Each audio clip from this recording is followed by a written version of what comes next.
You know, my son and I have actually read two of your books. He's 9, and the first one we read, which he enjoyed so much, was where you talk about, and don't get this wrong, all the malaria and the guinea worm and the other problems in Africa. All right. And he was about 7.5 at the time, but he was so fascinated by, what's going on in the world. And we would sit there and read it together, and then we read the book about your mom and the memories you have. That was my last book. Yeah, exactly. So it. That's good news. Yeah. How old is he now? He's 9 now, but he was, I guess he was 7 when he got the first Jimmy Carter book. Amy has a son 9 years old. That's probably. Oh, does she? Yeah. Now, where's Amy these days? She's in Atlanta. Oh, is she? Yeah. Okay. Hey, Chris, then it's yours, right? Well, I hate to tell you something. General Sherman had an office in St. Louis. Oh, yeah. And he later had an office in Atlanta. Yes. Oh, did he really? Yeah. After the war? No, during the war. Oh, well, that's right. Yes, of course. In fact, it was right where the Carter Center is. No kidding. The Carter Center is located where General Sherman had his office. Sherman had an office. Now, isn't that Exactly. strange? His headquarters on the hill right there, and then right inside the Carter Center grounds is where he stood and watched Atlanta burn. Yeah. So That still's a sore point for many Georgians, isn't it? It is. Yeah. I'm going to Savannah in November for a wedding, and I know he saved Savannah, so Well, he did that. Yeah. I'm looking forward to that. And Never been there. he saved a few towns on the way, where he had classmates at the military academy in West Point. Sure. If he had a close friend and his friend was from that town, then he spared it. Isn't that something? Yeah. Madison, Georgia is one of those. Well, Grant got married in downtown St. Louis, 1848.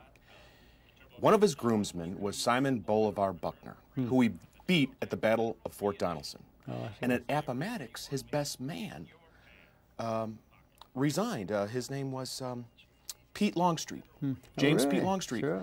So those generals became generals for the South, but they were in Grant's wedding to Julia Dent here in St. Louis. See.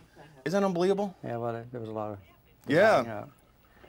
How long we have together? Till about 5 of. Yeah. Now we have about 10 minutes of commercials. I understand that. About it.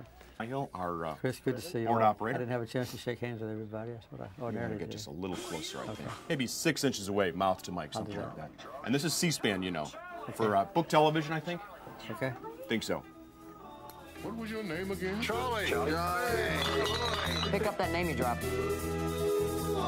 One man. Charlie. One name. Charlie. What's your real name? He's Charlie Brennan on the voice of St. Louis, KMOX. Hey, thanks for joining us today, and we are starting just a little bit early for the Charlie Brennan Show because we have a very special guest who's going to describe his views for the Middle East, which we think is a very important topic, and we have really carved out a lot of time today for the 39th President of the United States of America, a man who 30 years ago brokered a peace agreement between Anwar Sadat of Egypt and Menachem Begin of Israel at Camp David. Jimmy Carter is with us today. He's written a brand new book about the Middle East, and he wants to share some of his thoughts with us this morning. And we thank him for joining us on The Voice of St. Louis. Good morning, President. Charlie, it's good to be with you and be back in St. Louis. Well, you actually vacationed here as a kid, did you not? Yeah, my mother and father came here pretty regularly. They were avid baseball fans, and during the time of year which the farmers call lay-by time, it's after you can't plow the crop anymore because the stalks are so large, and before you harvest, there's a vacation time for even the poorest of farmers. This was during the Depression years, and they would go to a big league baseball city every year and spend about 2 weeks there. All the baseball games obviously had to be in the afternoon and not at night. There were no lights then. And the team stayed at home a longer time between travel to other cities because all the travel was by train and not airplane. So St. Louis was one of their regular stops, and they came here, and so St. Louis was an important part of our family's life. In those days, were they Cardinal fans? I think they were the fans of whoever they were visiting that year. So when they were not in Detroit or Chicago or Philadelphia, they were Cardinal fans. Well, let's talk about the Middle East. Here you are, a man from Plains, Georgia, who, in your new book, you take a look at the question, can we have peace in the Middle East? But this is not your first book. I think it's your third book on Israel and the Palestinian question. Yes. And the last one was very controversial, where your critics called you a liar and an anti-Semite and a supporter of terrorism and senile and a racist. Undeterred, you decided to keep writing about this subject. Well, the ones who made all those epithets against me hadn't read the book. They just saw the title, which was Palestine Peace, Not Apartheid. And they adopted that one word, apartheid, and related it to Israel, which I didn't do. So there was a book that was designed to precipitate a debate in this country, which it did. And when I wrote the book, in 5.5 years, there hadn't been a single day of peace talks between Israel and the Palestinians. And at least it precipitated, or helped to precipitate, some talks, peace talks, which haven't gone anywhere. But I think that now, with a new president in office and with the Israelis facing a horrible consequence of a one nation between the Jordan River and the Mediterranean Sea, the time has come for peace. And so the name of the book is "We Can Have Peace in the Holy Land," a plan that will work. Let's talk about where the peace would be. I think it might be useful just to describe what land are we talking about between the Jordan River and the Mediterranean, yes, south of Lebanon, north of Egypt. To whom does this land belong? Well, it's been divided by international agreement, with which the Israelis agreed.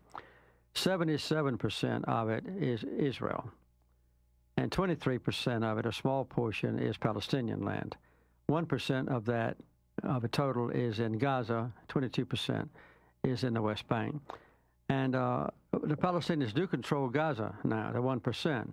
But the Israeli settlers have taken over a major control of the West Bank, the other 22% is supposed to be Palestinian land. And so Israel is now facing a very serious question, which I describe in the book, so a peanut farmer can understand it. And that is that Israel is going to have to decide whether to have a two-state solution with Israelis living in peace alongside a Palestinian nation, or whether they want to take the entire area and have just a one-state solution, a one-nation solution, which would be a catastrophe for Israel, because there's already a majority of non-Jews in that region, and there'll soon be a clear majority of just Palestinians alone, Arabs alone. They'll soon be able to outvote the Israelis if everybody's given a right to vote. So Israel only has two other choices, that is, to expel or to force out of the territory the Palestinians who are living there, and some of their families have been there for 2,000 years, or to deprive the Palestinians of a right to vote equally with Israel in the same nation. None of those options are acceptable to the international community or the Israelis. So the two-state solution boils down to the only possible one, and that's what I describe in quite detail, but simply in the book.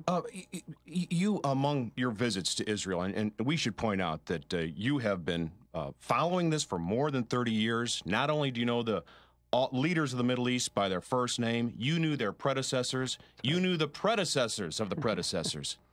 But right now, Israelis say, how can we have peace if we're living in cities like Sderot, which you visited, town of 20,000, that is bombarded by rockets from the Gaza?